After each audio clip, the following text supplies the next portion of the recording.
Hey there folks, my name is Emptyberry, and welcome to today's episode of Lore to Go, the series where we talk about the story behind games in 5 minutes or less. This episode will be about the Drifter, a Lightbearer with a murky past and a complicated relationship with the Traveler. Also, don't forget to subscribe to the channel in order to see more videos about characters and events in the Destiny universe. With all that said, let's jump into it. The Drifter was revived by his ghost during the Dark Ages, before the last city was built.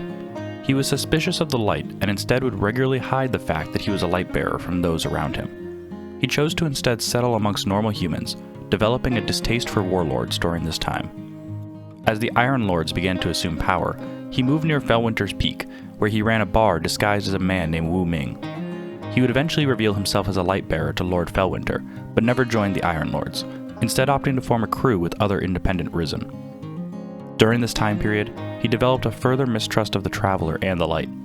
Seeing the warlords mistreat others and kill innocents for no reason, he questioned the divine nature of their powers and whether being a Risen was a good thing in the first place. At the dawn of the City Age, the Drifter and his crew decided to leave the Sol system in search of something greater than light. They traveled for centuries, eventually arriving on a cold, desolate planet that seemed to give off energy that repelled light. The Drifter was intrigued and decided to search out this energy source in the hopes of making it portable, as he thought it would rein in Lightbearer conflicts on Earth. On the planet, they discovered shadow-like creatures in cryogenic suspension and determined that these creatures were the source of the light-suppressing energy. Unfortunately, not all the creatures were imprisoned, with some of them roaming the planet nearby. Drifter and his crew stayed on the planet for over a year, researching how the creatures worked, and eventually began going insane from repeatedly being revived after freezing to death. When Gaul caged the Traveler on Earth, cutting off the light from all Guardians, the Drifter and his crew lost their connection to the light as well. Paranoid and thinking that one of the others had lured a shadow creature near them, a firefight ensued which saw only the Drifter left alive. Drifter's ghost informed him that with some modification, he could capture one of the creatures and flee the planet. Drifter would go on to do just that, heading back to Earth after centuries away. The Drifter returned to the Sol system with a small army of Taken that he could control using motes of darkness. He had formed a plan to go to the last city, set up a competition known as Gambit to generate motes of darkness, and recruit Guardians into a new crew. Around this time, he also became associated with a group of Lightbearers known as the Shadows of Yore, who followed the darkness.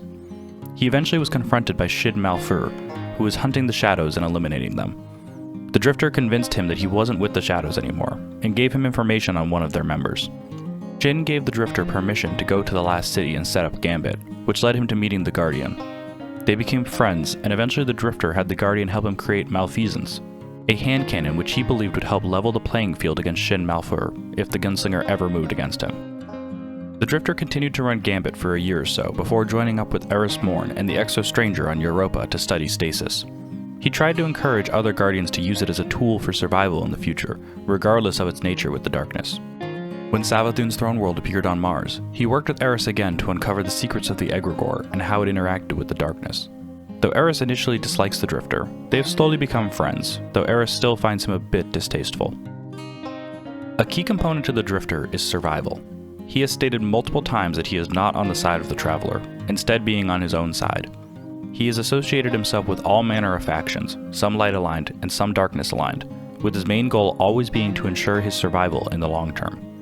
The Nine, who he has had interactions with in the past, believe that he is secretly afraid of everything, including violence and self, stating that he will do anything in his power to avoid having violence inflicted upon him, including kill.